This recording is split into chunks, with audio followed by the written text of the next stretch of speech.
కుర్చీలు గాల్లోకి ఎగిరాయి, కోడిగుడ్లు పగిలాయి, ఫ్లెక్సీలు చిరిగిపోయాయి. వైసీపీ రిలే నిరాహార దీక్ష ఉద్రిక్తతకు దారితీసింది. విజయవాడ సెంట్రల్ నియోజకవర్గంలో టీడీపీ వైసీపీ వర్గాల మధ్య ఘర్షణ చోటు చేసుకుంది. విజయవాడ సెంట్రల్ నియోజకవర్గంలో పొలిటికల్ హై టెన్షన్ కంటిన్యూ అవుతోంది. వైసీపీ రిలే నిరాహార దీక్షని టీడీపీ ఎమ్మెల్యే బోండా ఉమా అడ్డుకున్నారు.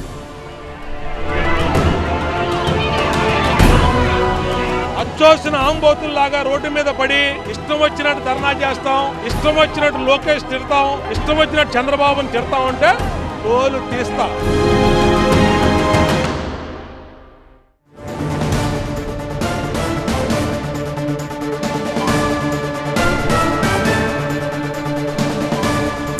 విజయవాడ సెంట్రల్ నియోజకవర్గంలో పొలిటికల్ హై టెన్షన్ కంటిన్యూ అవుతోంది.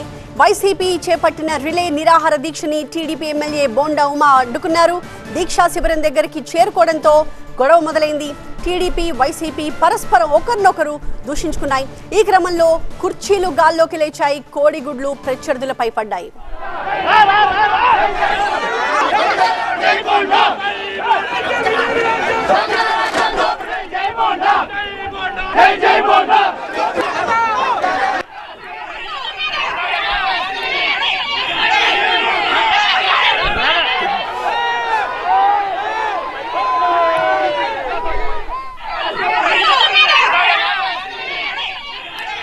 ఇలాంటి పరిస్థితుల మధ్య దీక్షా శిబిరం కాస్త రణరంగంగా మారిపోయింది.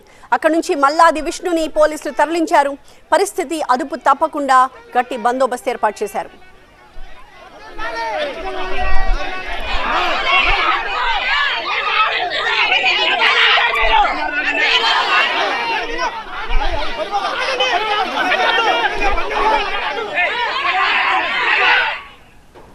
ప్రజాస్వామ్యంలో దీక్ష చేసే హక్కు లేదా? తమపై ఈ దాడులు ఎంతవరకు సబబు అంటూ ప్రశ్నిస్తున్నారు మల్లాది విష్ణు. దీనికి కౌంటర్ ఇచ్చారు బోండా ఉమా. ఇద్దరి మధ్య డైలాగ్ వార్ని చూద్దాం.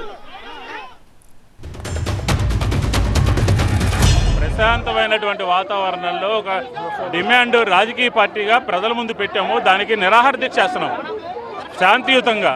ఈరోజు ఉదయం నుంచి శాంతియుతంగా నిరాహార దీక్ష చేస్తూ ఉంటే ముందస్తుగా సమాచారం పోలీసులకి ఇచ్చినప్పటికీ కూడా, గంట ముందు చెప్పినప్పటికీ కూడా ఇలాగా దగ్గరుండి ఆపకుండా పోలీసులు టంటు పీకేసి పోలీసుల మీద రాళ్ళు విసిరి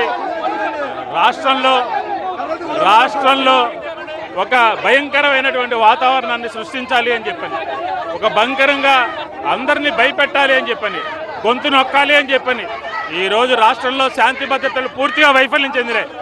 గవర్నర్ పరిపాలన పెట్టాలి.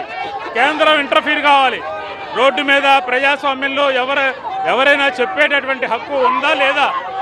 ఈరోజు ఈ సంఘటన ద్వారా ప్రజలకు ఏం మెసేజ్ ఇస్తున్నారు? సెంట్రల్ నియోజకవర్గ ప్రజలు ఏమనుకుంటున్నారు? ఇది పూర్తిగా దౌర్జన్యంగా నడుస్తుంది, ఇది పూర్తిగా రౌడిజం ద్వారా నడుస్తుంది. సెంట్రల్ నియోజకవర్గం ఇది. మీరున్న ఏరియా ఏంటిది? బుడమేరు వంతెన సెంటర్ అంటారు, గవర్నమెంట్ ప్రెస్ సెంటర్ అంటారు. ఇక్కడ ఎటువంటి కార్యక్రమాలు చేయడానికి అనుమతులు లేవు. ఇది ధర్నాలు చేసుకునే స్థలం కాదు. ధర్నాల కోసం మేము అపోజిషన్లో ఉన్నప్పుడు కూడా ధర్నా చౌక్ ఉండేది.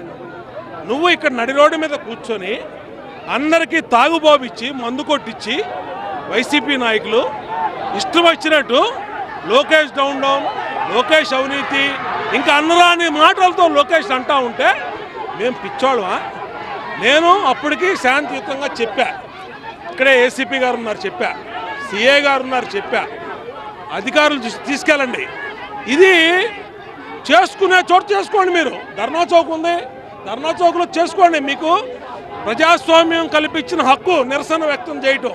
అంతే తప్పితే అచ్చోసిన ఆంబోతుల్లాగా రోడ్డు మీద పడి ఇష్టం వచ్చినట్టు ధర్నా చేస్తాం, ఇష్టం వచ్చినట్టు లోకేష్ తిడతాం, ఇష్టం వచ్చినట్టు చంద్రబాబుని తిడతాం అంటే తోలు తీస్తా.